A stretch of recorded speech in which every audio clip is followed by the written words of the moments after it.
Vamos começar. Estou um pouco nervosa, confesso. Então, boa noite, primeiro, a todas e a todos os presentes. Se quiserem ficar com a câmera ligada, nesse aplicativo, eu acho que é tranquilo, mas se não quiserem ligar, ok. Mas é legal ligar para a gente ver um pouco a carinha de vocês. É, Então, boa noite, né? Agradeço a presença de todo mundo, o pessoal que está esperando aí já mais um tempinho. Queria dizer que eu estou muito feliz, né? E a equipe toda que está organizando esse curso está muito feliz de ele estar começando hoje, esse curso, né? Um curso para pensar o racismo estrutural e a política de assistência social. É um curso que teve bastante expectativa, muita gente se inscreveu, assim, o número de inscrições foi muito acima da quantidade de vagas que a gente só tinha 60 vagas e só pode validar para participação aqui ao vivo 60 pessoas, e outras pessoas poderão acessar pelo site, né, pelo YouTube, que depois as atividades vão ficar gravadas lá, mas não ao vivo. Então, o curso, né, ele é voltado para trabalhadoras e trabalhadores do SUAS, e de antemão eu já queria saudar, né, cada um de vocês, cada uma de vocês, que eu sei que nesse momento, né, está na ponta aí, nesse momento de pandemia, né, de muita dificuldade para assegurar direitos, para assegurar condições mínimas mesmo para a população nesse momento pandêmico tão triste. Então, um salve para cada uma de vocês aí que está fazendo um trabalho tão difícil num momento tão difícil também, né? É, a gente pensou um pouco esse curso, e deixa eu só me apresentar antes, né? Porque a pessoa já emenda. Então, eu sou Cristiane Sabino, eu sou professora do Departamento de Serviço Social da UFSC. Estou coordenando esse curso junto com as professoras Fabiana, Edivane e Luziele. A Fabiana e a Edivane vão se apresentar ainda. O curso, ele vem de um projeto que eu coordeno aqui na UFES, que é um projeto de extensão que se chama Recursos Didáticos Pedagógicos para uma Atuação Antirracista, né, uma frente de trabalho do coletivo Veias Abertas, que está vinculada ao IELA, que está vinculada ao Departamento de Serviço Social, e a gente está fazendo em parceria com o Comitê SUAS Santa Catarina do Covid-19, né, que eu imagino que vocês já tenham visto outras atividades do comitê. Convido a acessarem o site, acessarem o canal do YouTube do comitê também. Então, essa é a parceria com o comitê. E no comitê a gente contou principalmente com a parceria da professora Luziele Tapajós, que nos salvou com toda a organização tecnológica. Então, já agradeço também a professora Luziele de antemão por viabilizar mesmo o acontecimento do curso. Então, a gente pensou esse curso, né, considerando a política de assistência social como uma das políticas públicas cujos usuários vão ser, né, a nível nacional, principalmente a população negra, a população indígena e imigrantes, né? Aqui em Santa Catarina, a gente sabe também que a presença dos imigrantes é bem forte nos atendimentos, nos CRAS e etc. Então, pensar o racismo, né, e pensar o racismo estrutural em conjunto com trabalhadores que estão na ponta e que estão lidando com essa população é importantíssimo, mas pensar o racismo estrutural em si é importantíssimo para todas e todos, né? É um tema que a gente precisa encarar, é um tema que a gente precisa estudar, porque já adiantando, né, alguma coisa, o racismo ele não diz respeito só às pessoas negras, mas ele diz respeito, né, a todos os sujeitos, né? Todos nós somos atravessados por ele de alguma forma. É, então, como eu já disse, né, a organização do Veias Abertas, do Departamento de Serviço Social e do Comitê SUAS Covid, além das professoras Fabiana, Luziele e Edivane, a gente conta também com um grupo de 10 monitoras e monitores que vão estar assessorando vocês durante toda a execução do curso, principalmente na utilização do Moodle e etc. Então, também já agradeço aos nossos monitores, que são integrantes do coletivo Veias Abertas. O curso, né, ele vai ter 30 horas, mais adiante a Edivane vai falar um pouco sobre a estrutura do curso, né, ele vai contar com atividades síncronas, que é esse tipo de atividade que a gente está fazendo nesse momento, e atividades assíncronas, né, que se darão a partir do Moodle, da plataforma Moodle, que imagino que vocês já tenham acessado também. E depois a Fabiana vai falar um pouco sobre a plataforma Moodle. O curso vai até outubro, né? A gente vai ter aí mais 5 módulos pela frente. E hoje, né, para o dia de hoje, a gente vai fazer a seguinte organização: a gente vai, né, esse momento inicial de boas-vindas e de apresentação. Depois a gente vai ter, né, uma fala da professora Beatriz Paiva, que já está ali conosco, discutindo um pouco o tema da ética, né, e da luta antirracista. E depois da fala da Beatriz, a gente vai abrir para participação, para questões, tanto sobre a fala da Beatriz, mas também sobre a organização do curso. Então, vocês podem usar o chat para se inscreverem à medida em que a Beatriz estiver falando também e quando a gente abrir o curso. A gente já pediu, né, para todo mundo colocar o nome aí no chat, escrever no chat aí para a gente contar isso como lista de presença.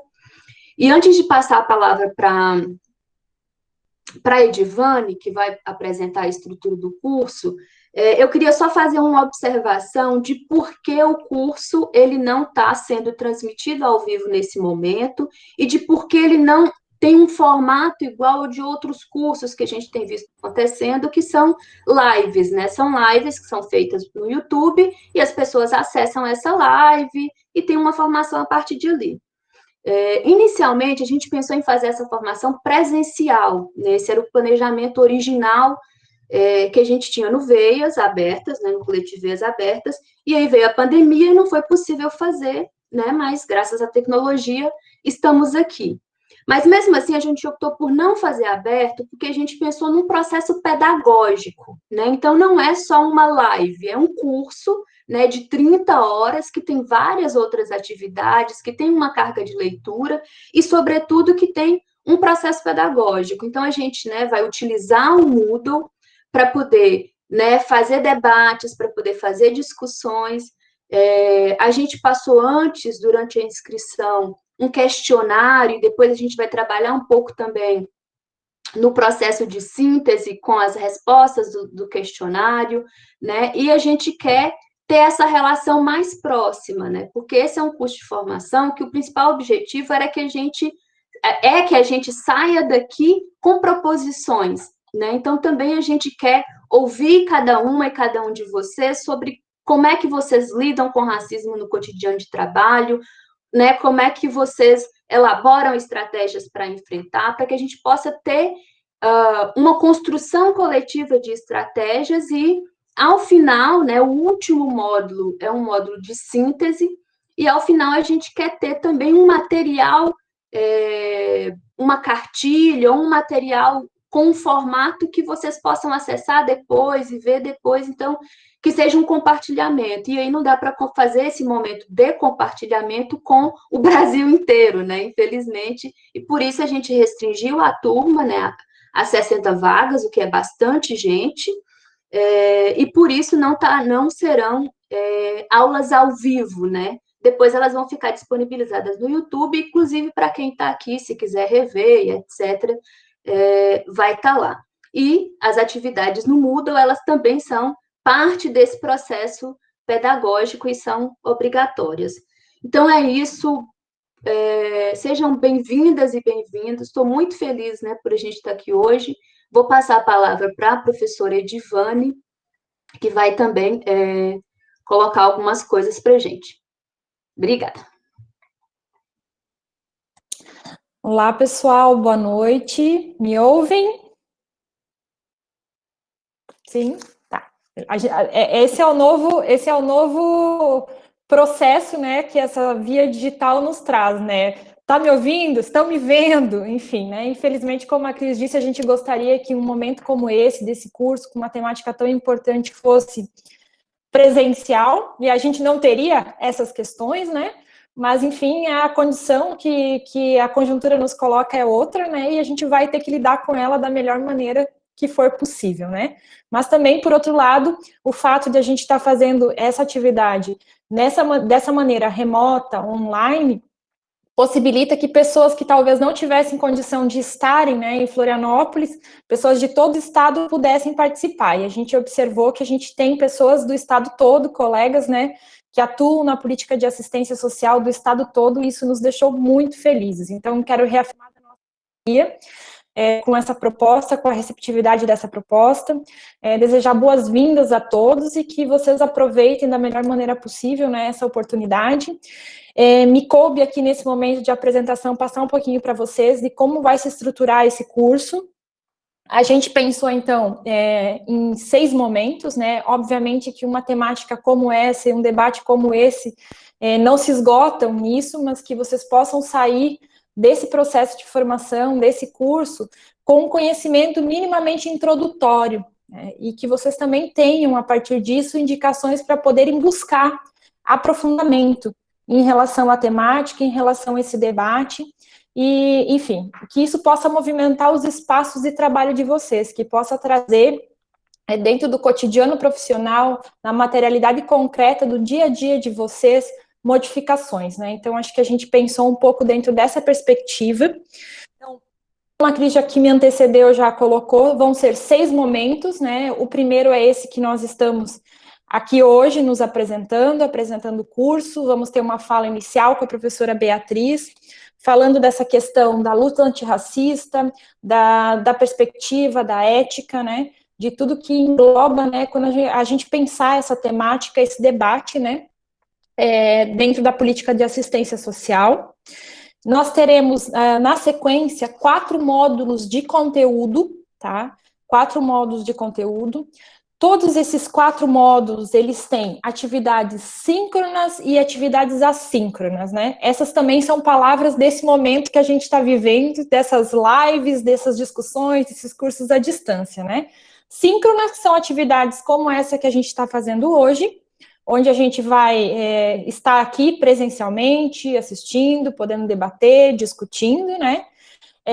Que vão ser momentos em que a gente chamou profissionais, estudiosos da temática, que tem muita propriedade para tratar dos temas que vão ser postos, e atividades assíncronas, que vão ser complementares e que vocês vão acessar o Moodle para poder executar, né? Tanto para acessarem textos, os vídeos, e cumprirem as atividades, né, avaliativas para que vocês possam ter a certificação no final.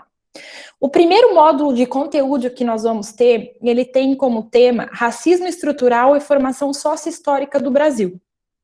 Então, a gente pensou essa atividade para o mês, né, de começando agora, terminaremos em outubro, a cada 15 dias, né? Então, esse primeiro módulo, a professora responsável por abordar essa temática é a nossa professora, que é a professora que me antecedeu, a professora Cris Sabino, que é uma estudiosa da temática, e que tem, enfim, um número gigante de referências que discute para poder passar e trabalhar essa temática conosco. E essa atividade vai ser no dia 2/9, certo? Iniciando também às 19 horas, né, pontualmente. A gente precisa cumprir essa pontualidade para que a gente possa ter um momento para debate e não se estender para além do que a gente previu, né, das 2 horas de atividade síncrona. O módulo 2, que vem na sequência, ele tem como tema racismo, branqueamento e branquitude no Brasil, tá? E ele vai ser trabalhado pela professora Lia Weiner Schumann, que é uma professora do Departamento de Psicologia da UFSC, também com uma longa trajetória no debate dessa temática. E ele vai acontecer, né, então, no dia 16/9, tá? Também às 19 horas, né? Vocês vão observar no Moodle, lá no momento que vocês acessarem, que todos eles vêm com referenciais para vocês fazerem leitura prévia e para que tenham minimamente, né, alguns elementos para depois irem para a aula, para a discussão, né? Um texto base para discussão, e depois a gente vai ter lá também as atividades que vão ser avaliativas, que vocês vão poder acessar também pelo Moodle, né? Nosso terceiro módulo é Racismo Estrutural e Questão Indígena, tá? Ele vai ser trabalhado por 2 professores, um deles o professor Cristiano Mariotto, que é indígena, né, e é estudante do nosso programa de pós-graduação na UFSC, que faz esse debate com muita propriedade, e o professor Wagner Amaral, né, que é professor da UEL, da Universidade Estadual de Londrina. E vai acontecer no dia 30/9/2020. O módulo 4, que ficou para o dia 14/10, ele tem como temática migração, política de assistência social e questão racial. E esse é um dos módulos que nós pensamos com muito carinho e cuidado, tendo em vista que essa questão da migração, da imigração, ela está muito, muito presente no nosso estado nos últimos anos, e tem sido uma demanda, inclusive apareceu na Conferência Estadual de Assistência Social como uma demanda de formação, das dificuldades que os profissionais têm enfrentado no seu cotidiano da política de assistência, algumas regiões do estado têm mais essa incidência, outras têm menos, né, e da importância da gente fazer este debate, né. Então, esse módulo vai ser trabalhado pela professora Karine Souza Silva, que é uma professora da UFSC, do Departamento de Relações Internacionais, e a Débora Barbosa, que é uma assistente social, que já esteve conosco no comitê, que é estudiosa também dessa temática e que trabalha num CRAS e que atende, tem se dedicado ao atendimento dos imigrantes e os haitianos, né? Então, vai ser uma discussão bastante importante, a gente acredita que possa contribuir bastante com o trabalho de vocês.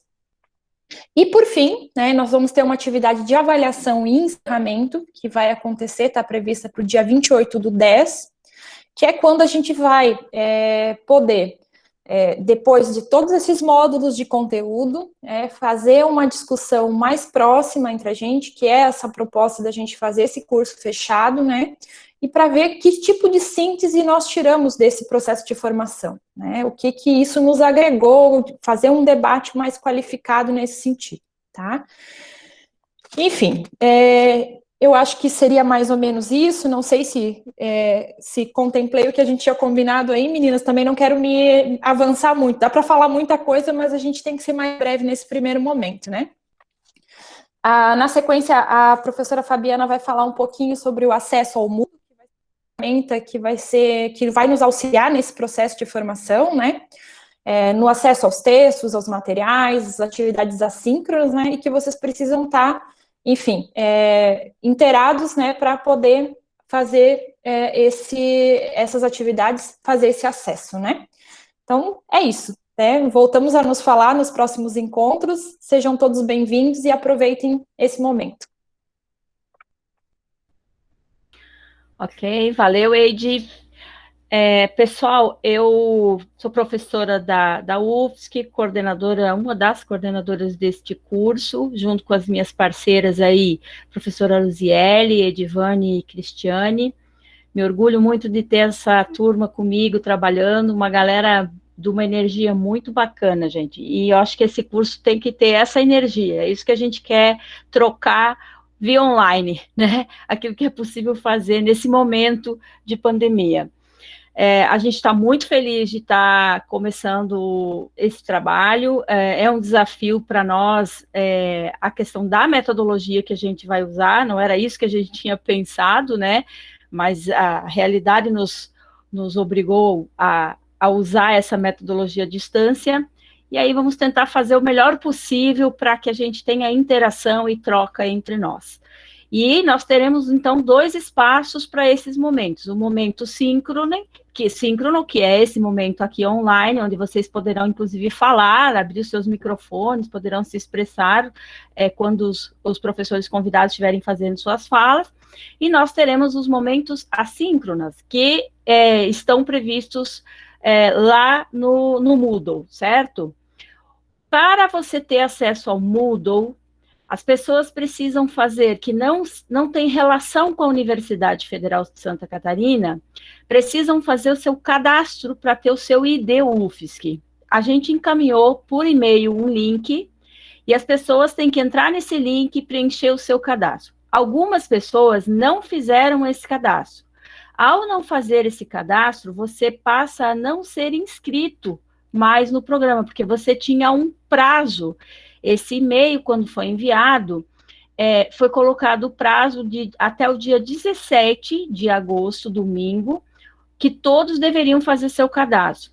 Ainda durante essa semana, a gente mandou novos e-mails buscando as pessoas para que se manifestassem se havia interesse de fazer o curso ou não, e a gente não teve retorno de algumas pessoas.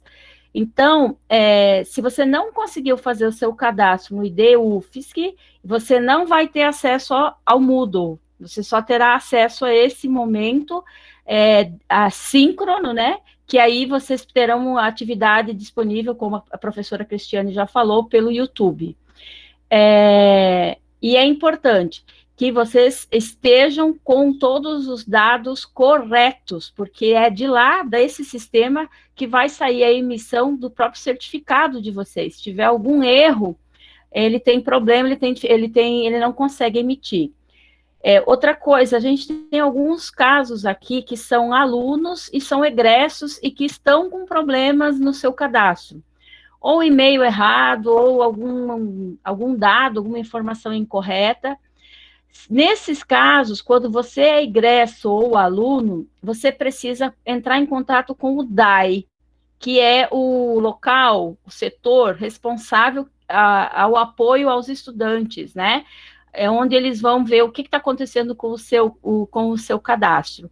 Então, quem, por ventura, tentar acessar o Moodle e receber uma mensagem que não consegue, problema no cadastro, não consigo acessar, o caminho que você deve fazer é entrar em contato com o DAI para verificar os seus dados, as suas informações no cadastro, porque o problema está ali. Um sistema não está conseguindo conversar com o outro, o Moodle não está conseguindo conversar com o sistema de inscrição, tá certo?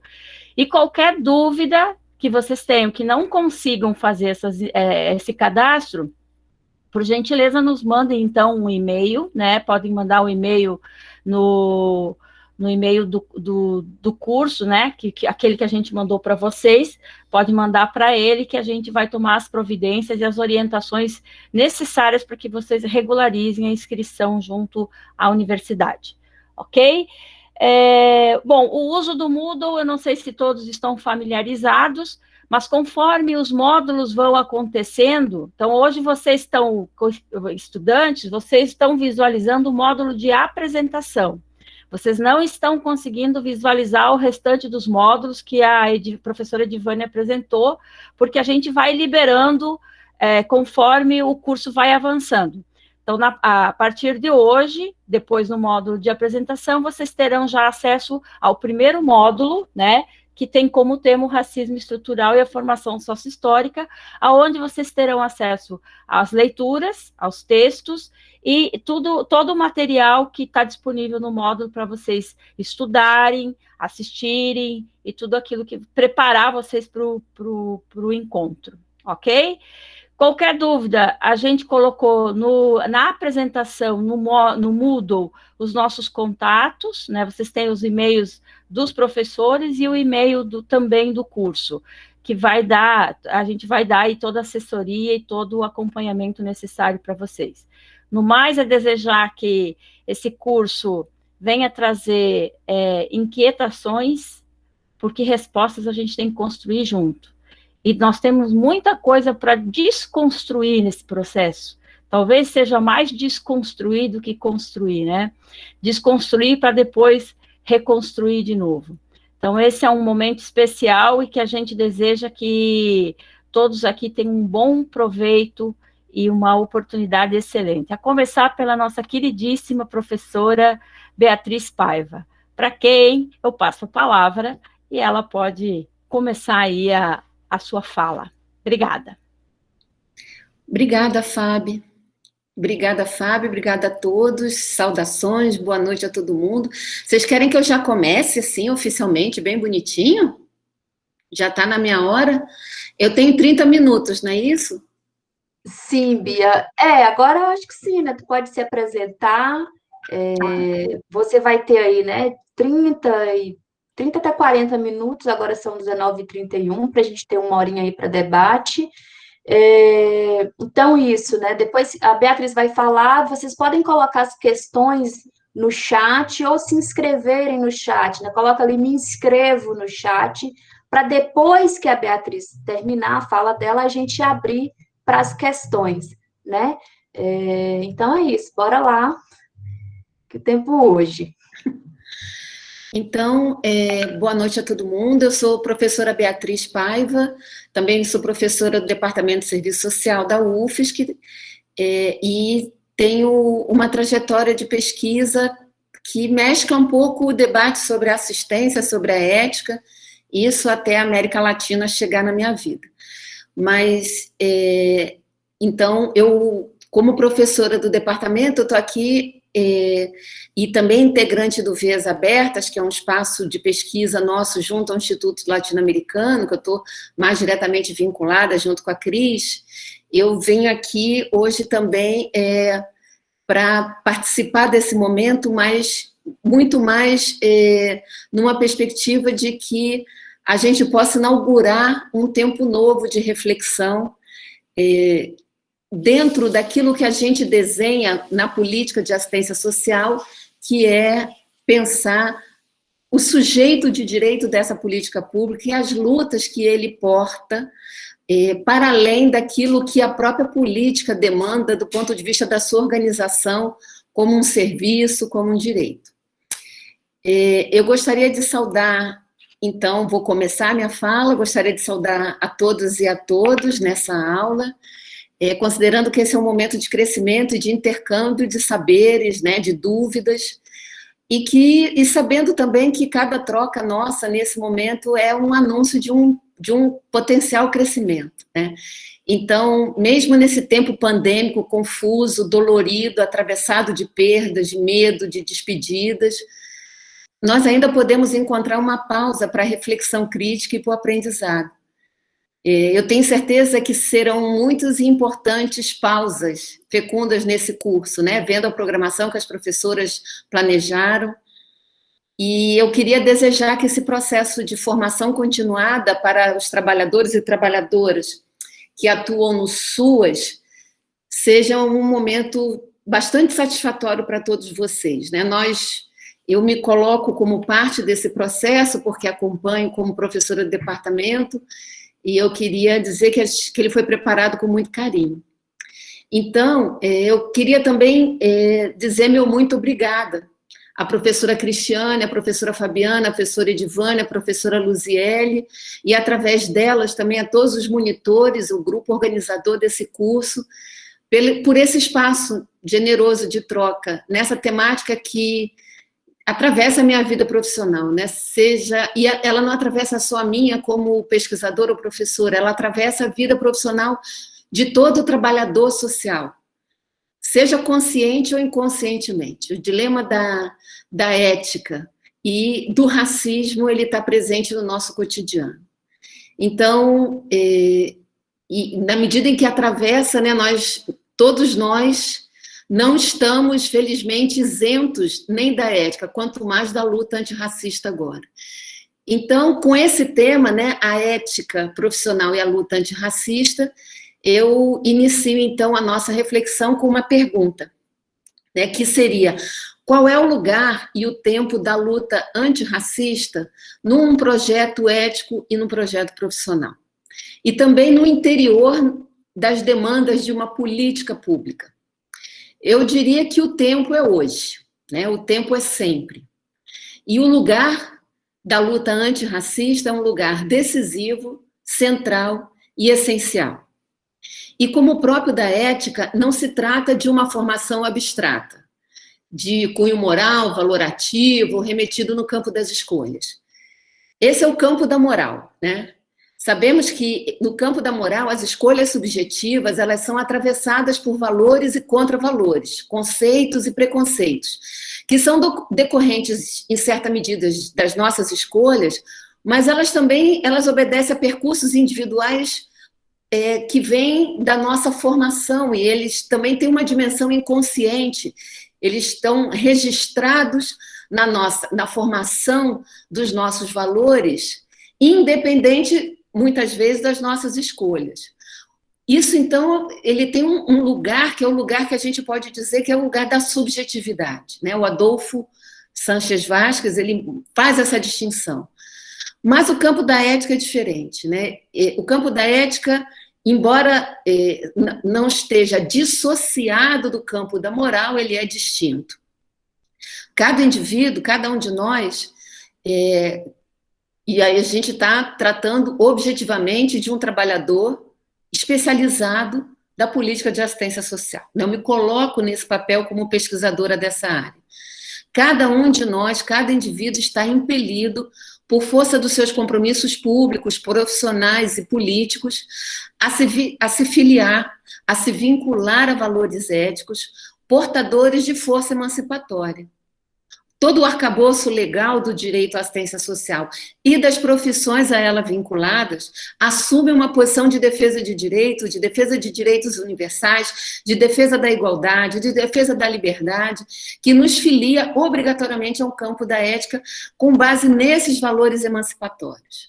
E esses valores, é importante a gente demarcar isso, porque nós estamos no âmbito de uma política social que ela está atravessada pela tensão da seletividade, da focalização. Esses valores, eles devem necessariamente ser universais. Portanto, tal apropriação da ética e dos valores que estão subjacentes a uma perspectiva emancipatória são produto de uma espécie de metabolismo que é teórico, ele é ideológico, ele também é moral, ele também traz os nossos registros inscritos na nossa trajetória, e ele é político. Portanto, ele é formado, densificado por conhecimentos de caráter filosófico, teórico, de cunho político, que demarcam muito fortemente o campo da ética. Então, se o campo da moral está vinculado diretamente à subjetividade, o da ética é uma construção objetiva, teórica e política. Ela é a expressão de compromissos objetivos e de valores sociais, coletivos e universais. Nesse sentido, cada ato profissional é político, ele é ético, simultânea e obrigatoriamente. Assim, cabe de partida afirmar: qualquer reflexão sobre a ética no campo pessoal e coletivo profissional requer situar a luta antirracista como uma exigência ética, associada necessariamente ao projeto igualitário e libertário que só pode ser universal, que seja capaz de enfrentar os antagonismos de classe, de gênero, de orientação sexual, geracional, por condição física, por nacionalidade, e, no nosso caso, aqueles especialmente decorrentes da dominação étnico-racial, que podemos considerar como a que possui o traço estrutural mais diretamente associado ao componente de dominação de classe, embora a dominação branca e burguesa também seja patriarcal e, portanto, a desigualdade e opressão de gênero também está inscrita como um vetor decisivo na programática da sociedade capitalista historicamente. O século XXI, de forma distinta do século XX, mas com plena continuidade histórica, tem reproduzido a dinâmica de acumulação do capital com maior regressividade ainda do ponto de vista civilizatório, considerando, sobretudo, o extraordinário avanço das forças produtivas. Então, nós somos testemunhas da simultaneidade contraditória da sobreposição de valores que reeditam contra valores que a gente imaginava superados no século XIX, em plena transformação tecnológica do século XXI. Eu me refiro aqui aos valores, ao tradicionalismo que se reivindica a superioridade do homem sobre a mulher, a reatualização desavergonhada, desinibida da defesa de traços supremacistas, a condenação, a defesa de práticas homofóbicas. Então, o século XXI, ele é portador. Ele, diferente do século XX, ele traz de maneira ainda mais contraditória uma agenda de valores e de contravalores que se conflituam muito diretamente, não só no cotidiano das relações interpessoais, mas no imaginário e na formação do ethos individual de cada um de nós. E isso vai ser visto e sentido muito diretamente pelos trabalhadores sociais que lidam com a população e com as instituições, que são instituições estatais, que são prestadoras de serviço no âmbito das políticas. Nesse século XXI, nunca se produziu tanta riqueza e nunca se ampliou tanta pobreza e a miséria. Sobretudo hoje, né? Resultado dessa contraface obrigatória da sociedade capitalista. Ela é a expressão desse momento histórico. E a gente pode relembrar, então, a Lei Geral da Acumulação Capitalista, tal como ela fora formulada pelo Marx, né? O Marx disse, na Lei Geral da Acumulação Capitalista, que é na mesma proporção que a riqueza é produzida e acumulada, a pauperização também se amplia e se produz. Então, não é um paradoxo teórico que a riqueza se concentre, ela é produto de uma dinâmica mesma da sociedade capitalista. O paradoxo é que os valores que podem enfrentar o processo de acumulação de riqueza não tenham ainda força suficiente para destruir essa dinâmica econômica ou esse conjunto, essa processualidade econômica. O que nos coloca uma questão, como é que esses valores que sustentam a sociedade capitalista com todos os seus vetores de dominação e de opressão conseguem permanecer tão fortes em pleno século XXI. Então, nesse dilatado século, né, que se inicia simbolicamente lá com a queda do Muro de Berlim, em 1989, partes maiores da riqueza, da renda e do poder estão cada vez mais concentrados na mão de poucos proprietários, donos e acionistas dos grandes conglomerados de empresas transnacionais, que estão reunidos no centro do imperialismo mundial. E é incrível e desesperador constatar como grandes empresas tiveram aumento da lucratividade em plena pandemia, e que esse aumento não possui nenhum impacto distributivo. Ou seja, mesmo em tempos de crise, mesmo em tempos de uma pandemia que para grande parte dos setores da força de trabalho, talvez para isso mesmo, se trata de uma oportunidade de aumento da concentração da renda e da riqueza. No nosso percurso profissional, aquele que exige a ética como referência fundamental, o conhecimento crítico e desalienado é um insumo imprescindível. Trata-se de uma clara referência à praxis ética, ou seja, a ação que é uma síntese, uma unidade entre teoria e política e uma prática efetiva. Como sabemos, o real, ele não só precisa da teoria para sua elucidação, mas ele é inclusive formado por ela. A realidade, essa com a que nós nos deparamos de uma maneira tão turbulenta e tão contraditória, ela também é resposta a arranjos políticos e ideológicos formulados teoricamente pelos grandes pensadores vinculados ao capital. Então, a teoria exige uma relação de intervenção e de criação dos processos reais, mas que, ao mesmo tempo, não pode prescindir da abstração da reflexão teórica. Portanto, é preciso reconhecer que não há geração espontânea ou acaso na vida social em sua marcha histórica. Sendo assim, sabemos que o racismo é abominável. E ele é abominável porque ele é também uma construção política e ideológica. Mas, portanto, ele não é produto espontâneo das relações interpessoais. Ele não é produto espontâneo de desconhecimentos ou de estranhamentos. Ele é uma construção social e política erguida cotidianamente no bojo de um projeto de dominação. Por isso, o compromisso profissional só pode existir na medida em que assumimos o valor ético da luta antirracista. Mas, da mesma forma, essa luta não é espontânea. Ela é produto da praxis consciente de cada profissional, que se compromete não só com sua conduta pessoal, mas se vincula às transformações estruturais e subjetivas que a luta antirracista requer. Essa é parte constitutiva da luta e da identidade do povo preto, do povo indígena. Mas deve ser de todos os trabalhadores sociais, na medida em que há processos existenciais e estruturais, individuais e sociais, que somente ocorrem ou ganham concretude quando são assumidos enquanto praxis ético-política. Portanto, 2020 é o ano síntese de uma tragédia inaudita, desconhecida e violenta. A pandemia da Covid abalou o cotidiano do planeta, instalou a dor na vida de milhões de famílias, desorganizou a sociabilidade capitalista, sobretudo o espaço público e o mercado de trabalho, mas, infelizmente, não abalou as estruturas mais deletérias dessa sociedade capitalista. O mais paradoxal é que toda essa tragédia não instala necessariamente algo novo.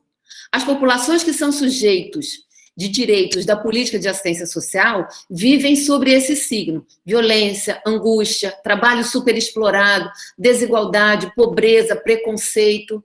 As sociedades capitalistas jamais foram capazes de superar essa estrutura. Por quê? Porque ela vive dela. As dinâmicas de poder produzem e reproduzem a ordem que se alimenta dos famintos e dos esfomeados, como diria Darcy Ribeiro. Famintos de comida, de casa, de trabalho digno, de cultura, de proteção social, de afetos libertários, de respeito, de igualdade. E ademais, essa estrutura da vida mesma da população, que é sujeito de direito da assistência social, ela ganha maior profundidade ainda nesse tempo de plena crise capitalista, porque a pandemia, embora ela seja uma crise social e de saúde pública imensa, o que ela está gerando é uma imensa crise econômica, que já vinha de antes, nós já sabemos. E sobre a crise, eu queria fazer um parêntese aqui para rememorar uma das formulações mais importantes que Marx fez ao longo do Capital, porque o tema da crise é um tema que está posto na explicação sobre o que é a sociedade capitalista. É impossível, a gente pode debater aqui se a crise é estrutural, se a crise é cíclica, se ela começa ou se ela termina, quando é que ela teve o seu auge, onde ela circula pelo globo, mas a crise econômica, ela é uma estrutura que se perpetua na sociedade capitalista porque ela alimenta a dinâmica da luta de classes. Então, especialmente no livro 3, o Marx trouxe uma reflexão que é muito importante, né? Mas se a gente ponderar a crise atual que nós vivemos, nós podemos eleger um epicentro para ela, que foi a crise de 2008, que aconteceu no coração do capitalismo mundial, lá nas ações, né, de Wall Street também, da Nasdaq, que é a expressão da perigosa expansão da valorização que a gente conhece tão bem daquilo que se chamam de capital fictício, né? Que é o processo de desmaterialização de produção de valor e da possibilidade do capital, ou do capitalismo, ou do capital em si se autovalorizar, independente da força de trabalho. Aquela crise de 2008, ela encontrou um desfecho nos Estados Unidos, né? Ela encaminhou uma crise profunda, depois ela produziu um conjunto outros de crise, mas debelar uma crise ou transferir ela para os países do terceiro mundo, como aconteceu conosco em 2013, 14, 15, eleva as contradições econômicas, sociais, políticas e ideológicas a um nível superior.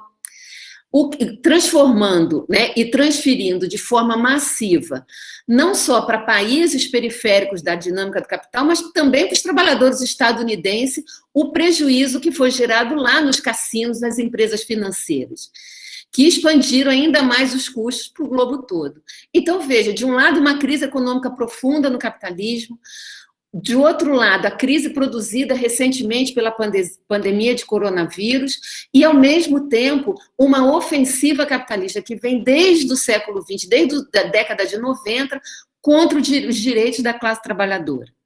Esses processos que estão se entrecruzando agora, eles encontram, do ponto de vista da luta de classes, não só um grau de desmobilização e de debilidade política para resistência contra os ataques que sofremos, mas, sobretudo, ele encontra um campo fértil e fecundo para a expansão dos contravalores civilizatórios. Por isso, a reedição de tanta onda de intolerância, de tanta onda de preconceito e de tanta onda de violência. Essa quadra de crise, ela vai seguir marcada, então, pelo desencadeamento de uma forte ofensiva regressiva do capital. O que a gente chama de ofensiva regressiva? É exatamente essa que coloca na pauta prioritária a destruição das conquistas democráticas, que coloca como necessária a reorganização da agenda de direitos da classe trabalhadora. Então, reeditam, sobretudo nos países de periferia, como no caso da realidade latino-americana e brasileira, as exigências de política de ajuste fiscal, que foram notoriamente fracassadas nos países centrais, e de ataque frontal às democracias que tinham um compromisso ou um arco de aliança de centro-esquerda. Então, ao longo da América Latina, foram muitos governos derrubados.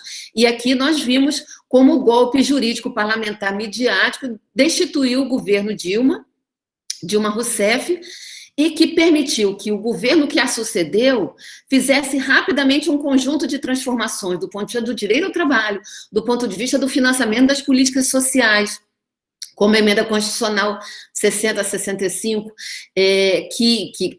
que corta ano a ano o orçamento federal para as políticas sociais, e depois veio, então, a reforma da Previdência e tudo em seguida.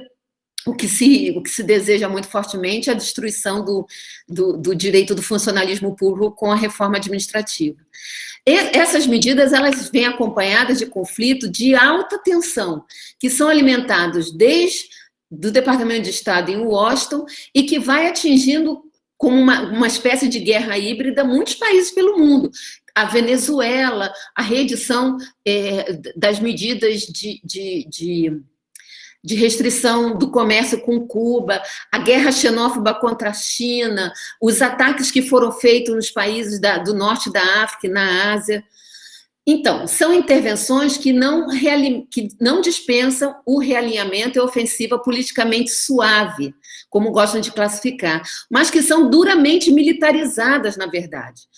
Tanto estados e territórios estão sofrendo uma ampla corrida armamentista no século XXI. E quando eu falo territórios, eu estou falando espaços das cidades, né? São enclaves dentro das cidades que sofrem a força grande da militarização, sob o manto que seja do combate às drogas, da criminalidade, mas que tem um forte caráter de ofensiva militar e de controle dos conflitos sociais e da própria população como um todo. A manutenção do estado de terror ou do estado policial, que é uma contraface dessa ofensiva antidemocrática.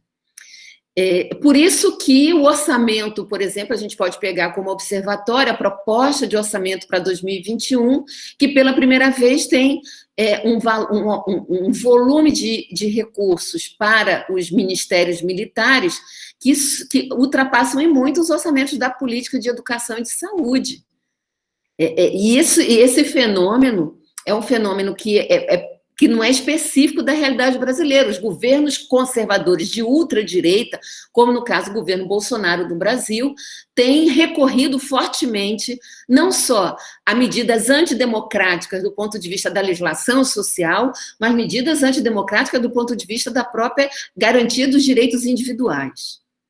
O que significa a perda de direito à liberdade e a possibilidade de uma regressão autoritária que não está descartada.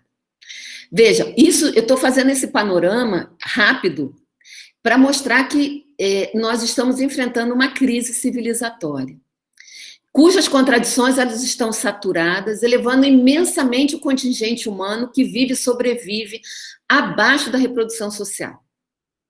Ao lado, que a gente já sabe, né, de uma expansão, de uma perenização, de um aprofundamento ainda maior da concentração do processo de acumulação capitalista, de concentração de renda, riqueza, propriedade.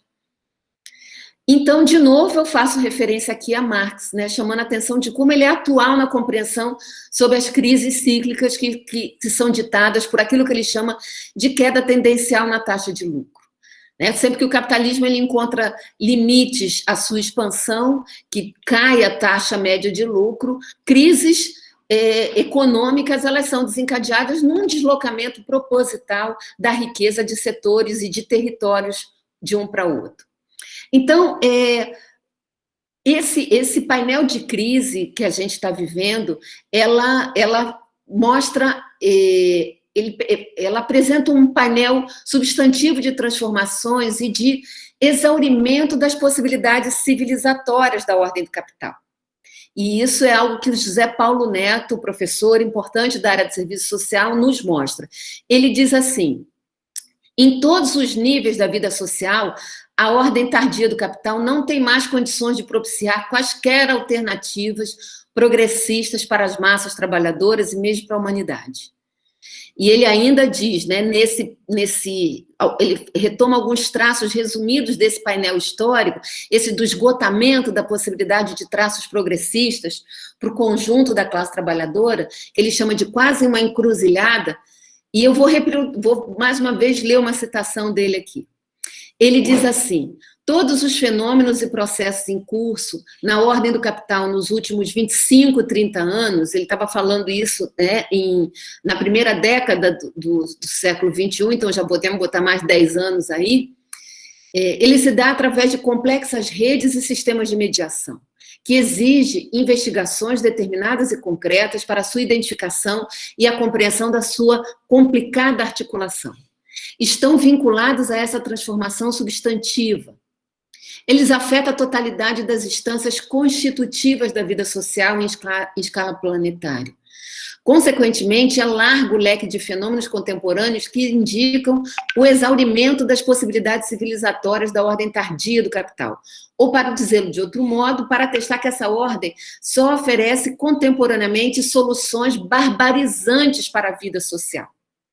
E aí ele continua: podemos arrolar vários desses fenômenos, da financiarização especulativa e parasitária, do tardo capitalismo e sua economia do desperdício, da obsolescência programada, passando pelas tentativas de centralização monopolista da biodiversidade. Nós estamos vendo, né, de que maneira o atual governo trata os recursos e a riqueza na Amazônia, pelos crimes ambientais e alcançando a esfera da cultura.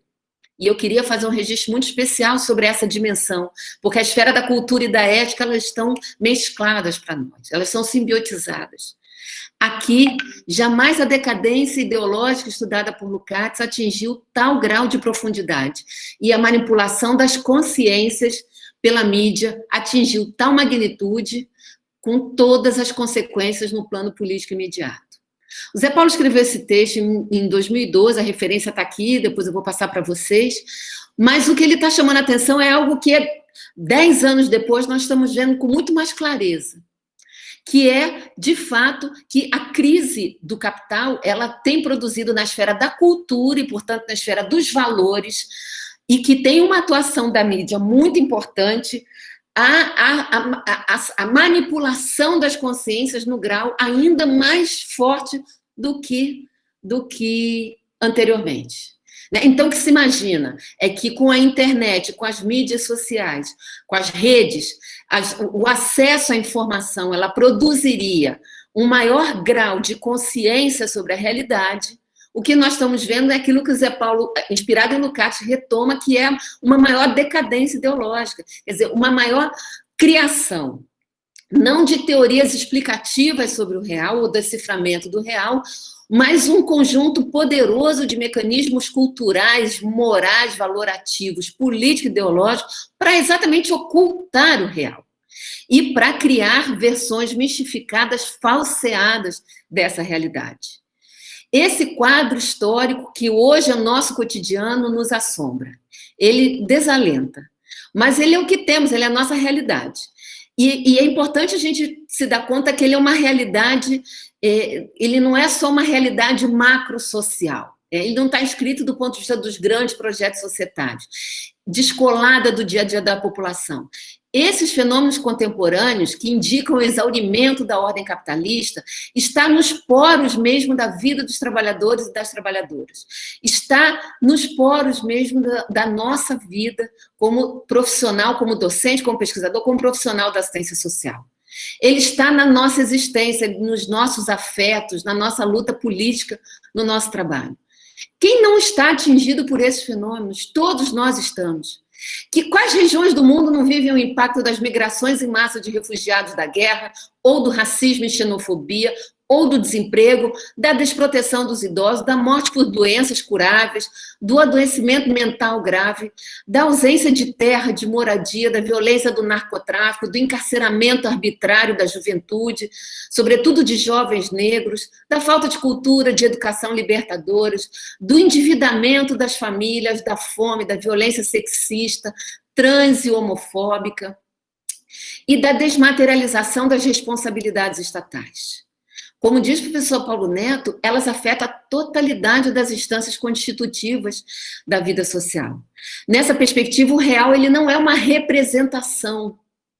Portanto, não cabe um conhecimento que postula a impossibilidade de explicarmos o real, que pretenda retalhar os eventos em fragmentos descolados da totalidade.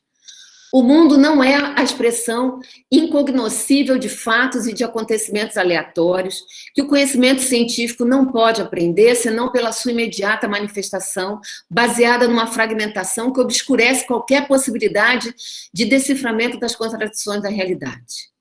A ciência social aqui, a filosofia, tanto quanto a ciência na saúde, ela é um elemento e uma arma fundamental de enfrentamento dessa imensa regressão civilizatória que vivemos.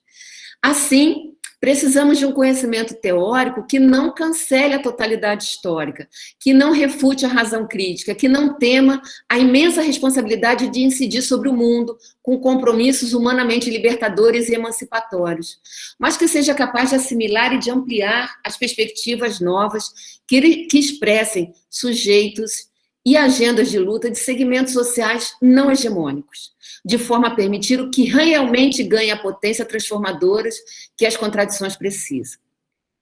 A luta antirracista, portanto, exige uma posição anticapitalista na luta de classes, que dialogue com todas as perspectivas de luta dos trabalhadores e trabalhadoras, que se interponha ao projeto de destruição da vida, que o dinheiro, o consumismo, o individualismo, o fanatismo, a misoginia, a homem, a transfobia, a intolerância, os preconceitos, o racismo, são todos contravalores que se sobrepõem nessa ordem que se alimenta de esfomeados e de famintos. Sem a ética libertária, como explicar e construir respostas coletivas contra os processos mais imediatos de despojo permanente dos frutos do nosso trabalho, de nossas terras e dos meios de trabalho e de vida de tantos outros horrores? Como realizar compromissos ético-políticos sem a compreensão dos fundamentos do Estado capitalista, dos aparatos institucionais de gestão e de dominação do trabalho? Como atuar na e com as políticas sociais, sem a crítica e o deciframento de seus determinantes econômicos, que singularizam a contraditoriedade entre a condição do direito conquistado pelos trabalhadores e de sua refuncionalização como um processo de coesão à ordem e apaziguamento da conflitualidade dos processos de luta social. Queria acrescentar aqui que interpretar o mundo e suas imensas e renovadas contradições e processos sociais tão mistificados, reificados, fetichizados pela dinâmica da acumulação capitalista é parte decisiva da luta antirracista a ser assumida por todos os trabalhadores sociais. Como trabalhadores da assistência social, estamos impedidos de ignorar a violência da exploração e a brutalidade sutil ou não dos processos de dominação que submetem a população cotidianamente. Já fomos refém de um conhecimento que se constitui para esconder a realidade, para ocultar o que é de fato a pobreza e a exploração. Nele, o pensamento positivista, em suas diversas tendências, se constitui sob a falsa impossibilidade de se conhecer a vida, da sua vida social em sua totalidade, advogando o conhecimento disciplinar, fragmentado, despolitizado, com seus rígidos limites epistemológicos e metodologias, que podem incidir somente sobre parcelas do real abertas à manipulação, em geral no âmbito dos diferentes acessos e processos que a população necessita pelas políticas e serviços sociais, por meio de nossa mediação, conforme as políticas e os direitos sociais no campo da proteção social. Esse pensamento positivista se desenvolveu com perfeita sintonia com as teorias eugenistas, supremacistas e racistas. Por tudo isso, os trabalhadores sociais não podem se submeter à aparência, à mistificação dos processos sociais, pois sabemos que as estruturas político-institucionais se moldam às imposições e interesses de poder de classe, e o quanto as decisões de poder são hostis nesse âmbito. Então, nesse processo, as discriminações são insumos poderosos de toda forma de violência e desumanização. Por outro lado, sabemos também como essas estruturas são historicamente constituídas e, portanto, elas precisam ser transformadas. Eu estou aqui já ultrapassando o meu tempo, queria saber se eu posso contar com mais 10 minutinhos, professores, para concluir, senão eu já vou acelerar aqui para o final. Sim, Bia, Então, tá pode bom, ser obrigada, mais 10 querida. minutos. Então, com essas duas matrizes, ou com o conflito entre as matrizes de conhecimento, nós não podemos, em sintonia com o projeto ético-político que construímos, pensar e atuar sobre as relações sociais como se elas fossem coisas, como acontecimentos estanques, naturais, produtos incontornáveis da vida como ela é. A naturalização da pobreza e da desigualdade são inaceitáveis. E, da mesma forma, a naturalização ou psicologização do racismo. Como trabalhadores sociais, devemos refutar o empirismo, o mito de fazer autômato e da prática assentada no senso comum, nos permitindo desenvolver ferramentas para desentranhar as mistificações da realidade, revelando como se movem as contradições e como se anunciam as novas perspectivas de transformação.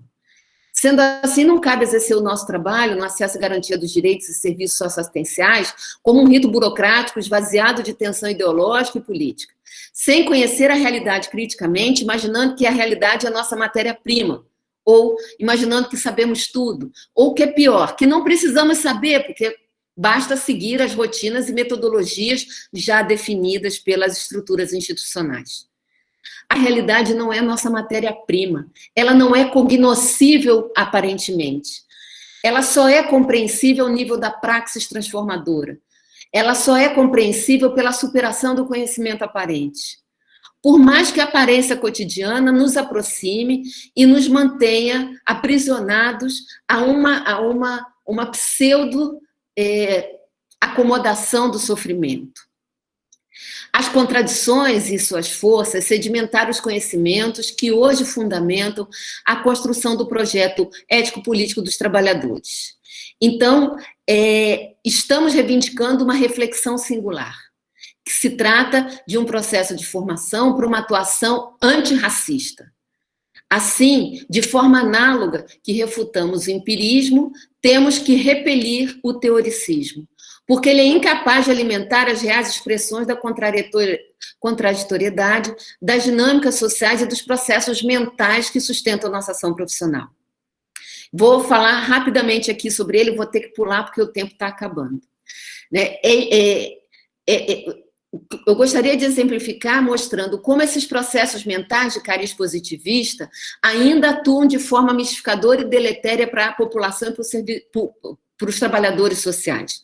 Quer dizer, um conhecimento instrumental desprovido de fundamentos da crítica dialética que tendem a produzir deformações significativas nas vidas de todos nós. Então, vou dar aquela acelerada no meu esquema para dizer que, como trabalhadores das políticas sociais, estamos imersos numa delicada travessia inacabada, daquilo que é prática desmobilizadora para aquilo que é, de fato, acesso ao direito social. Estamos todos nós submetidos ao processo violento da superexploração do trabalho, no obscuro tempo de adesão ao projeto neoliberal encarnado. Em meio a essa ideologia poderosa, há sempre que atacar conquistas e intensificar as formas de exploração da força de trabalho, em nome da competitividade, da produtividade, e, no nosso caso, trabalhadores das políticas sociais, a esse ajuste fiscal infinito, que não acaba nunca. Dissemina-se a chamada flexibilização das contratações, que é facultada pela modificação da legislação trabalhista, com direta supressão dos direitos conquistados por nós. São tempos de aumento do desemprego, de contenção salarial, de desestruturação das formas de luta classista, de destruição das nossas carreiras, de precarização das nossas relações de trabalho, com o crescimento de contratações flexíveis, numa aberta continuidade entre o autoritarismo antipopular e os governos neoliberais de suave adesão ideológica. Então, assim, a regulação política dos direitos da classe trabalhadora, elas vão ganhar versões antinômicas. Num extremo, uma força de trabalho degradada estruturalmente, sem direitos assegurados, e de outros setores submetidos a uma paulatina precarização e diluição política. Os trabalhadores sociais, esse processo ele incide de dupla forma. A nossa própria precarização contratual alinhada às condições degradadas de trabalho. E, como um paradoxo, as perdas consecutivas dos direitos do trabalho que produzem nas famílias que são demandatários dos nossos serviços, com necessidades eternamente insatisfeitas e que têm exigido respostas cada vez mais complexas e amplas para a população, que está duramente afetada pela pauperização e destruição da sociabilidade dos setores populares e da classe trabalhadora. Cada uma dessas alterações foram estendidas a todos os setores da classe trabalhadora. Assim, a fórmula mágica do voluntariado humanitário, ela é sempre acionada, como no momento atual, a se revelar como mais uma faceta da precarização, dessa vez incidindo inteiramente nos serviços socioassistenciais. Então, em tempos de pandemia, há uma agudização de traços que ainda são, historicamente, imaginávamos superados e que são reeditados, infelizmente. Por isso, nunca é demais acentuar a necessidade do reconhecimento concreto do protagonismo popular, cujo exercício pelos usuários sujeitos de direito de partida deve enfrentar o elitismo da sociedade na política pública, em associação com o processo de organização, conscientização e formação política dos trabalhadores, que também não são imunes aos processos de mobilização e alienação ao conjunto da população em geral. Só para não esquecermos, a luta antirracista tem seu protagonismo. Juventude, mulheres, homens, pretos, com saberes e valores ancestrais. E os indígenas, com seus saberes e valores ancestrais. É um amplo campo de conhecimento que precisamos nos dedicar. E essa iniciativa que o grupo desse curso hoje coordena é uma grande empreitada nesse sentido. Portanto, do que se trata é que o nosso contributo para essa luta é superar a inércia da improvisação, da fragmentação do trabalho técnico profissional, porque não há direitos a trabalhadores que não respondam corretamente, teoricamente fundamentado, a uma necessidade social fortemente reconhecida e legitimada.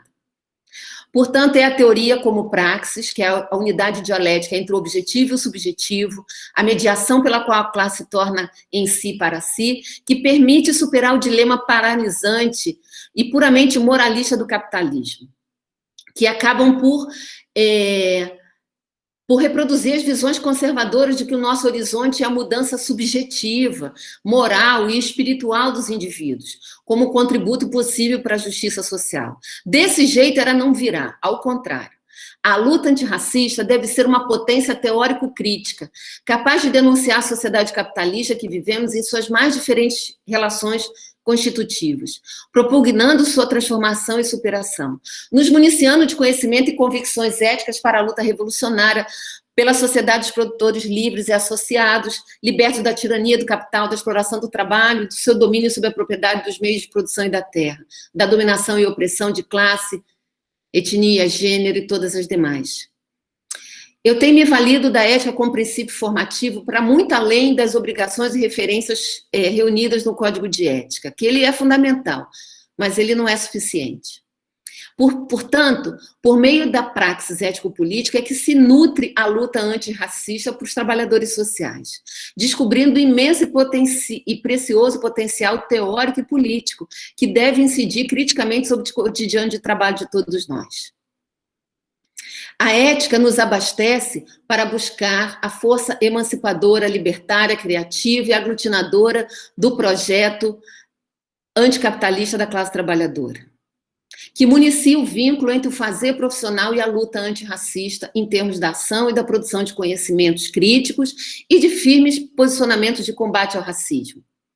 Portanto, a motivação e mobilização dos profissionais, provocados pela tríade ética, fundamentos teórico-metodológico e política, favorece uma releitura do poder institucional e conhecimento da realidade, capaz de gerar, então, um rompimento com a apatia, resignação, tédio, frustração, que são alternativas absolutamente insatisfatórias ao nosso trabalho e à nossa vida. Nessa direção, é preciso socializar e refletir mais sobre as dimensões de classe social, raça, etnia, especialmente, mas também sobre sexualidade e gênero, como recortes explicativos e configuradores da identidade dos indivíduos, propiciando a contemplação da perspectiva da totalidade.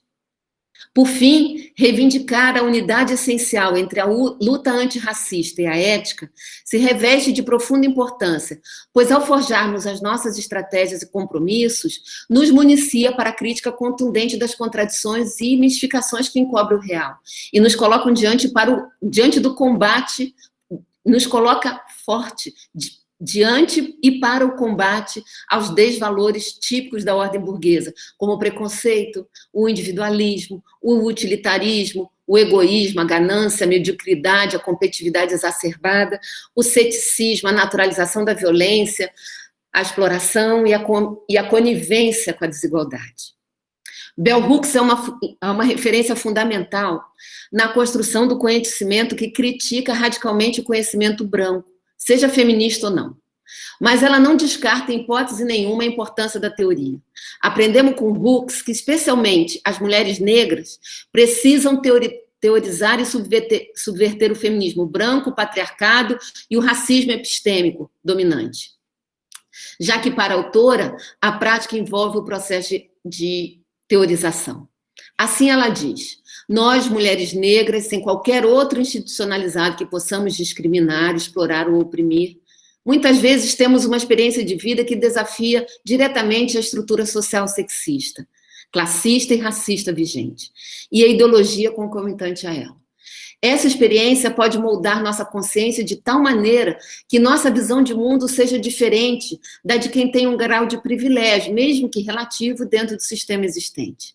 É essencial para a continuação da luta feminista que as mulheres negras reconheçam o ponto de vista especial que a nossa marginalidade nos dá e que façam uso dessa perspectiva para criticar a hegemonia racista, classista e sexista dominante e vislumbrar uma contra-hegemonia. Com essa grande intelectual, eu concluo a minha intervenção hoje aqui. Muito obrigada. Terminei, Crisinha. Tô bom, gente. Tô bom. Tô ligando aqui. Obrigada, Bea, por uma fala enorme, né, com vários elementos aí para a gente pensar, para a gente refletir. É muito interessante como é que esses processos eles nos espremem, né, para dar conta de tanto debate, de tanta coisa em pouco tempo, assim. Eu vou pedir para o pessoal, né, que quiser perguntar alguma coisa, que quiser comentar, já ir se inscrevendo no chat. E enquanto isso, eu vou só falar algumas coisas, assim, né, sobre alguns elementos que eu anotei aqui, eu estava aqui anotando também, que suscita para a gente, né, na fala da Bea. E aí eu fiquei pensando muito, né, quando ela fala isso, de que cada ato profissional, ele é um ato político, né, inclusive aqueles que a gente não fazem, né, que a gente não faz, aliás. Então, tanto a ação quanto a não ação, né, a omissão também é um ato político, assim. E quando a gente pega o tema do racismo, né, aqui a gente quer trabalhar com uma perspectiva de que o racismo ele é estrutural, né, e isso quer dizer que ele transversaliza toda a nossa vida, né, a vida da sociedade como um todo. E porque a gente está falando de uma sociedade, né, que tem 520 anos de fundação, digamos assim, e mais de 380 anos de escravidão, né? Mais de 380 anos de genocídio dos povos negros, dos povos indígenas, de pilhagem. Então, não é uma sociedade que que tem sua fundação em processos bonitos, né, em processos edílicos. Ela tem uma fundação muito violenta, ela tem uma fundação terrível, horrorosa, e a gente precisa recuperar isso enquanto conhecimento histórico, né? A gente não pode perder de vista que o Brasil não é um país de democracia racial, ele não é esse país cordial, né? E a gente não vive numa sociedade que não tem conflitos, né? Acho que a gente está num momento em que o debate do racismo ele aparece mais, né? Ele de formas muito contraditórias e com muitos debates que precisam ser enfrentados e desvelados, mas ele aparece mais. E é a gente pensar, né, já dando start, para a gente pensar qual que é o significado do racismo na sociedade e pensar também qual que é nosso papel, né, o papel de cada um de nós, de cada uma de nós, na luta antirracista, né? Eu acho que chega da gente constatar o racismo, né? Então, a gente constata que tem um genocídio indígena, a gente constata que tem um genocídio negro, a gente constata que a maioria dos nossos usuários na assistência é a população negra, a gente constata que a população negra é quem está mais desempregada, é quem está mais na rua, e vai fazendo um monte de constatação, né? Para além da constatação, como é que a gente coloca esse processo para se movimentar num outro sentido, né? E aí acho que pensar a nossa ação como ação política é fundamental e pensar ela como uma ação política não individual, né? Não de um sujeito só que vai fazer um processo, mas como uma luta coletiva, né? Mas a luta coletiva também não vem como um passe de mágica, né? Ela precisa que os indivíduos se impliquem nela, né? Que eles abracem essa luta, e é disso que a gente está falando quando a gente está falando da ética, né? Aqui tem assistentes sociais, aqui tem psicólogos, tem outros trabalhadores do SUAS também, cujos códigos de ética, né, a gente fala diretamente de código de ética do serviço social, mas que vai ter a luta, né, contra todas as formas de preconceito, como uma diretriz, né? E quando a gente está falando do racismo, a gente está falando mais do que uma forma de preconceito, né? A gente está falando de um elemento que estrutura a sociedade e que vai dar base para essas formas de preconceito, para as formas da superexploração, para as formas da opressão e para todas essas formas de violência que a gente vive no cotidiano, né? Direta ou indiretamente. E aí é interessante, quando a gente, né, a Bea vai colocar dos contravalores, e aí é interessante a gente pensar a própria gênese das nossas profissões, né? Tanto, e aí falando especificamente da psicologia e do serviço social, e de como a gente precisa recuperar quem somos nós nos espaços sociais onde estamos inseridas, né? Isso é muito importante, a gente refletir o que eu estou fazendo aqui, porque senão a gente coloca na cabeça da gente um processo idealista de que eu sou um trabalhador garantidor de direitos e etc., né, o que é verdade, mas a gente deixa de questionar e de pensar e de refletir sobre se é isso mesmo que está acontecendo na nossa atuação profissional, nas instituições em que a gente está. E aí, quando a gente pega, né, a gênese da psicologia, a gênese do serviço social, elas estão agarradíssimas, elas estão arraigadas numa política eugenista, numa política racista, né? A gente está falando da década de 30, quando o eugenismo é uma política, né? O branqueamento da sociedade, ele foi uma política pública, né? A gente fala muito de política pública, e o branqueamento foi uma política, né? A eliminação de negros e indígenas dessa sociedade foi uma política encampada pelo Estado, né? Então, no início do século XX, eles tinham certeza de que em 100 anos não teria mais negros, né? De que os negros já teriam se diluído, se eliminado da sociedade. Estavam muito enganados, porque estamos aí, somos, né, mais de 55% da população, portanto, somos maioria, o projeto deu errado, né? Mas ele deu errado em alguns aspectos, porque continuam nos matando, continua o genocídio, continua todas as formas de violência.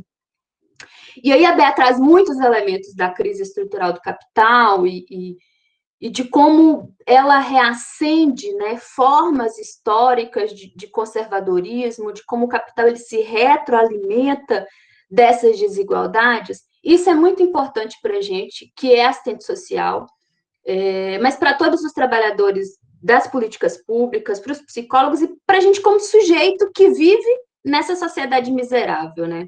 Então, o Zé Paulo Neto, que a Beatriz citou, né, ele vai colocar como é que nessa quadra histórica, onde a crise do capital está muito forte, ou seja, quando a gente está falando da crise do capital, a gente está falando, né, de uma exacerbação da miséria, né? A gente está falando de uma exacerbação da superexploração, do desemprego estrutural e de tudo que redunda daí, né? A gente está falando do aumento das pessoas na rua, do aumento, né, da necessidade de pessoas da política de assistência e de todas essas facetas que vão se desdobrar dessa crise, né? E esse é um momento, não é o único momento, né, mas é um momento onde o Estado ele é chamado mais ainda a intervir contra essa população, né? A gente sabe que as formas do Estado lidar com a questão social sempre foram centradas na repressão e no controle, né? E no controle. Então, esse é um momento em que o Estado, né, ele vai conduzir um processo de genocídio, conduzir um processo de encarceramento, né? E quem é que é chamado a atuar nesse processo de controle da classe trabalhadora como um todo, e sendo a população negra e indígena, né, a base dessa pirâmide social, mais especificamente contra essa população? Somos nós, assistentes sociais, somos nós, psicólogos, somos nós, trabalhadores das políticas, né? Porque a gente também precisa entender as políticas a partir de um conjunto de contradições que estão sendo permeadas por elas, né? Então, a gente está sendo o tempo todo chamado a atuar de forma a controlar as famílias, né? Quando a gente está lá no CRAS, né? Aquela nossa atuação lá no CRAS, né, cumprindo ali um checklist, um rol de atividades da política, se a gente não reflete sobre elas, o que a gente vai estar fazendo vai ser reforçar esse conservadorismo, reforçar todo um processo de repressão do Estado, né? E aí é importante a gente dizer que quando a gente fala de conservadorismo no Brasil, a gente está falando de racismo, né? O conservadorismo no Brasil, ele nasce arraigado no racismo, arraigado na eugenia, arraigado na ideia de limpeza social, né? De limpeza social.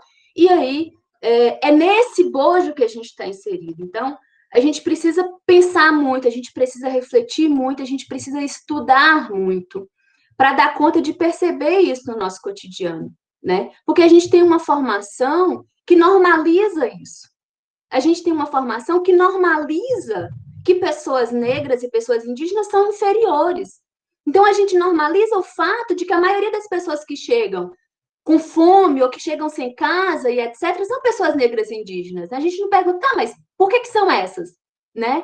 Então, o racismo estrutural, né, que perpassa toda a nossa formação, que perpassa toda a nossa atuação social, ele vai normalizar esses processos, né? Justificar essa estrutura, e a gente precisa ter muita atenção para questionar isso, né? Porque toda a nossa educação, desde a nossa educação escolar, familiar e etc., ela é uma educação racista, né? Então, a gente tende a ver, né, esse sujeito como um sujeito que tem que estar nesse lugar, né? E não a questionar isso. Mas quando a gente passa a questionar isso, a gente assume uma postura ética de tensionar a própria estrutura social que produz essa marginalização, que produz essa superexploração, em que a gente também está inserido, né? Então, só para abrir aqui o debate, a gente já tem várias perguntas ali no chat. Eu queria colocar isso, né? Da gente reivindicar esse processo de formação, da gente se apropriar dele como um momento que começa aqui, mas que só está começando, né? Que precisa perpassar aí todo o nosso movimento, inclusive de rever o que a gente entende por ética e por postura ética e etc. Eu não sei se eu vou dar conta de responder tudo, porque, na verdade, a gente está aqui nesse esforço que não é um esforço fácil, né?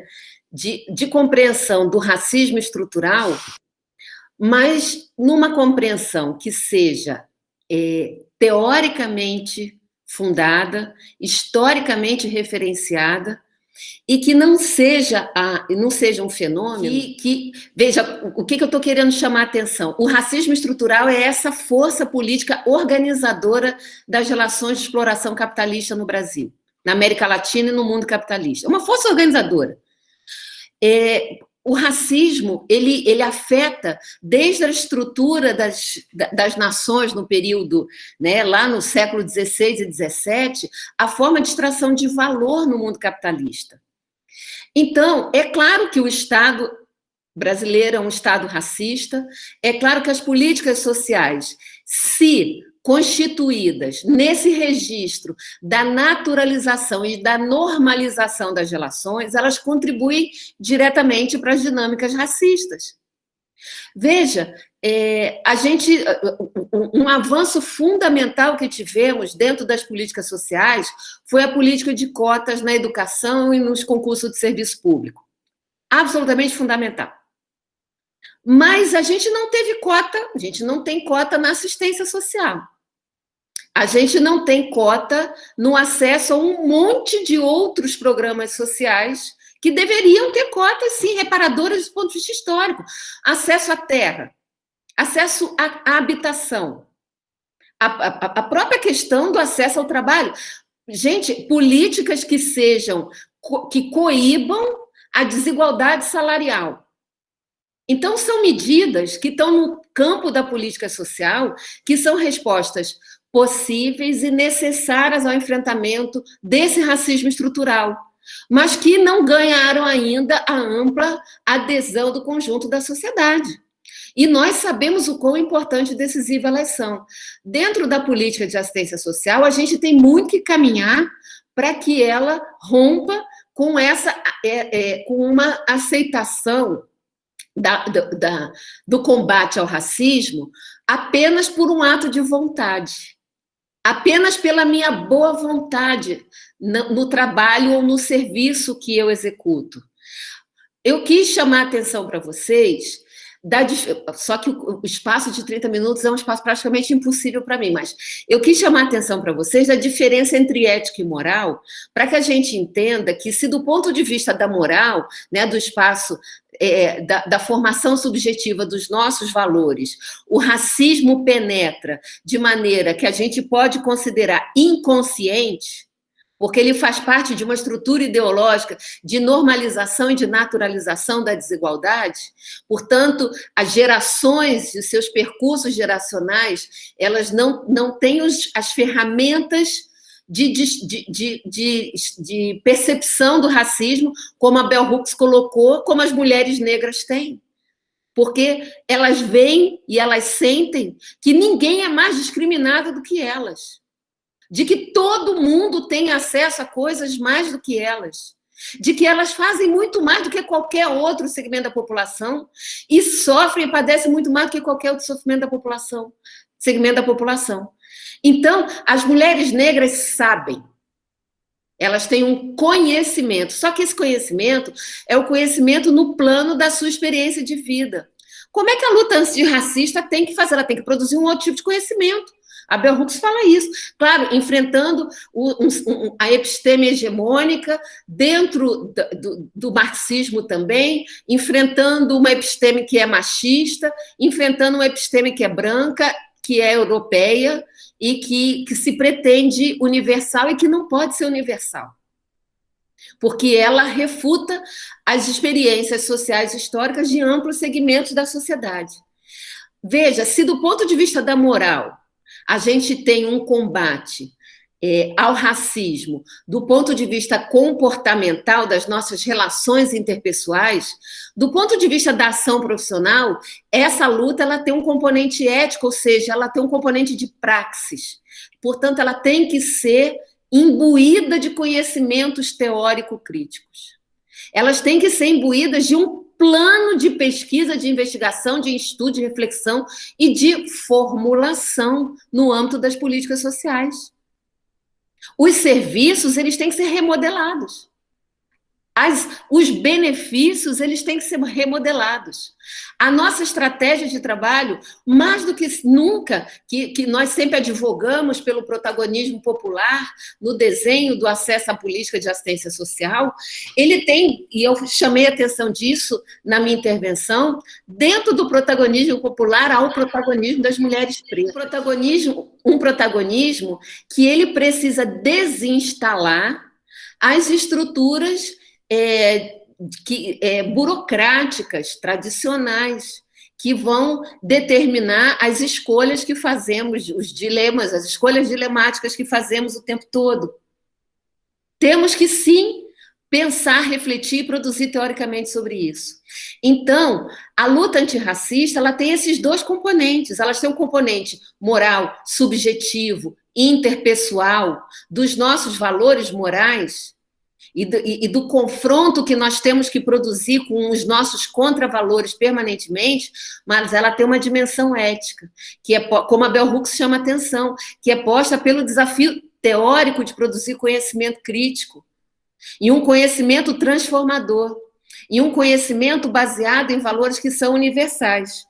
Então, as três perguntas, elas de maneiras diferentes, elas abordam esse desafio, né? Seja no desenho da própria política de assistência social, como a Celina colocou, seja na forma como o Claudemir chamou a atenção, como eu explico a questão social e as expressões da questão social, ressaltando, identificando, formulando, explicando o racismo, não como uma constatação óbvia, porque ele não é óbvio. Ele é uma construção ideológica altamente complexa e que se imiscue no âmbito das relações sociais de uma maneira profunda e mistificada, e mistificadora. Ele não está visível a olho nu. O detalhe do comportamento e da discriminação pela cor da pele é a ponta do iceberg de um grande processo estrutural que tem fundamentos econômicos poderosos. Por que a abolição da escravidão aconteceu depois da Lei das Terras? Porque primeiro era preciso impedir o acesso à terra da população liberta, negra. Porque do que se trata é do direito de propriedade. Por que a juventude negra ela sofre o grau de violência policial que nós temos? É a cor da pele. Gente, é preciso entender a dinâmica de poder. É preciso entender como a questão social se estrutura, Claudemir, como um processo de manutenção e de uma roda que gira permanentemente para assegurar o processo de extração de valor e de concentração de riqueza. Porque ele o tempo todo ele é explicado, o Zé Paulo chama a atenção disso pela mídia, como fatores comportamentais. Ele não tem nada de comportamental. É claro, ele tem comportamental porque nós somos formados moralmente para sermos preconceituosos, né? Mas ele, sobretudo, corresponde a um registro que é estrutural e é econômico. Então, a professora Heloísa, ela também coloca essa questão que é de como é que o Estado burguês articula, produz uma articulação com os dilemas profissionais que se inserem na assistência e corroboram a reprodução dos fundamentos estruturais do capitalismo dependente. Ora, nas economias periféricas e dependentes, que são aquelas economias que são subordinadas à dinâmica dos países centrais pela dinâmica imperialista, o processo de exclusão, de desigualdade, de superexploração do trabalho, ele é muito maior. Veja, se nós formos pegar aquilo que o critério de renda para pensar na sociedade brasileira e observar a imensa concentração de renda, os 10% mais ricos da nossa população, 10%, eles ganham acima de 10 mil reais. Isso é uma construção ideológica absolutamente alucinada, porque isso produz uma classe média que não existe. Existia um presidente da República sociólogo, que era um péssimo sociólogo, que dizia que o Brasil não era um país pobre, era um país injusto. O Brasil é um país paupérrimo, pobre, com uma imensa população pobre, atravessada por um alto grau de tensionamento social. Um tensionamento social que não está entre a grande massa trabalhadora empobrecida e o topo da pirâmide dos 1%, que são milionários bilionários. Elas estão entre a imensa massa da população empobrecida e 10% que se acha classe média, porque está completamente endividado, pagando carro, pagando casa, não sei o quê, pereré, que tem acesso a um consumo, e que morre de medo dos outros 90%. E que se acha com os mesmos valores do 1% que está nem aí para essa classe média. A sociedade brasileira é extremamente violenta. Então, o Estado, no capitalismo dependente, ele opera de uma maneira particular os processos de reprodução da dinâmica racista. O racismo na América Latina, ele é um racismo que obedece a uma dinâmica distinta, por exemplo, da dinâmica do racismo nos Estados Unidos, que é violenta, que é brutal, tanto quanto aqui, mas que tem outros fatores determinantes lá. E tem outra composição ideológica determinante lá. O que não significa que a gente não tenha aliança com a luta antirracista no mundo inteiro. Claro que temos. Mas os fundamentos da ordem racista da sociedade brasileira, elas obedecem aos influxos de produção e de acumulação de capital internamente, mas elas também têm que dar conta do processo de exploração entre as nações. E não é casual que a sociedade brasileira, recém-liberta do regime colonial, não foi capaz de libertar o seu próprio povo. Então, quantos anos depois do rompimento com o Estatuto Colonial com Portugal, nós seguimos o Estatuto Colonial com a Inglaterra e depois passamos os Estados Unidos e mantivemos aqui dentro o Estatuto Colonial de imensa exploração e de negação de direitos de liberdade para toda a população preta. Então, é claro que a dinâmica do capitalismo dependente, ela vai instalar no interior do Estado brasileiro e no interior das políticas sociais a mesma segregação racista que estrutura a dinâmica econômica. Por isso que, do ponto de vista da nossa atuação como trabalhadores sociais, é tão importante associar a ética à luta antirracista. Significa que a gente vai se apropriar da luta antirracista do ponto de vista teórico, político e ideológico, e não do ponto de vista da boa vontade, e não do ponto de vista da afirmação de que eu não sou racista. Isso basta. Isso não basta. Não basta a minha consciência individual que não age como racista, porque a sociedade é racista. Então, eu preciso me vincular à luta antirracista e me vincular especialmente como trabalhadora, vinculando essa luta à luta de classes, vinculando os fundamentos e a compreensão desse processo com os fundamentos históricos, políticos e ideológicos da própria questão social. Para que eu compreenda o Estado e as políticas sociais numa perspectiva muito mais ampla e muito mais crítica. Será que eu respondi? Tomara que não, porque vocês têm um monte de gente importante para falar depois de mim que vai ajudar vocês a entenderem isso muito melhor do que eu sou capaz de explicar agora.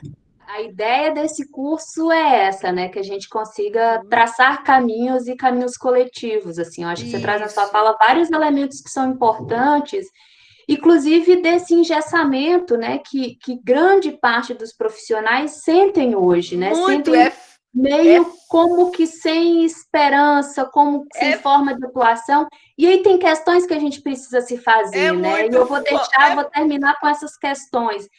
Será ruim, que essa profissão, né, ela está aprendendo com o usuário? Ou será que ela ainda está nesse lugar de alguém, né, do sujeito que leva? Né? Será que os profissionais ainda estão nesse papel do sujeito que tem que levar a esperança, que tem que levar a voz, que tem que ajudar o povo? Ou será que a gente está disposto a se aproximar dos movimentos sociais, a se aproximar dos usuários, a escutar os usuários e as suas demandas? Né? Então, essa é uma reflexão importante para a gente fazer, e eu queria muito terminar com ela, né? Aproveitando um pouco o ensejo do que a Elza traz, disso, né? Eu acho que a luta antirracista ela é feita há 520 anos pelos negros e pelos indígenas desse país, né? Negros e indígenas nunca pararam de lutar, seja de forma individual, seja de forma organizada, a partir dos movimentos sociais.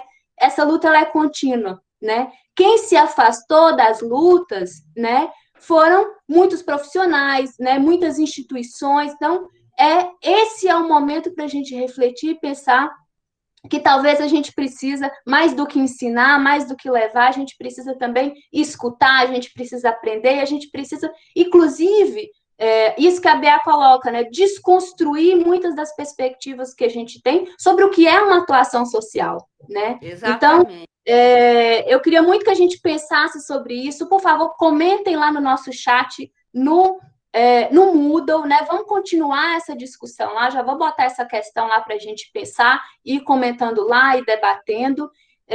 Eu agradeço infinitamente, eu não sei se as meninas têm mais algum recado, alguma coisa para dar, mas eu agradeço muito, né, por cada uma de vocês, por cada um de vocês que está aqui nesse momento. A gente se encontra nas atividades assíncronas do Moodle, vamos discutindo por lá, e nos encontramos dia 2, né, com o primeiro módulo de discussão. Eu agradeço muito a professora Beatriz Paiva pela excelente fala hoje, né, que trouxe muitos elementos para a gente refletir, né, aí durante toda essa semana. E é isso, né? Uma boa noite a todas, um bom descanso. Vamos ficar firmes e fortes e sobreviver, porque esse momento da agonia também vai passar. E quem sabe em breve a gente consiga se encontrar aí num curso presencial para poder, de fato, né, ter uma energia mais próxima. Então é isso, gente. Boa noite. Valeu, gente. Boa noite. Até a próxima. Até a próxima. Tchau, tchau. Boa noite, obrigada, gente.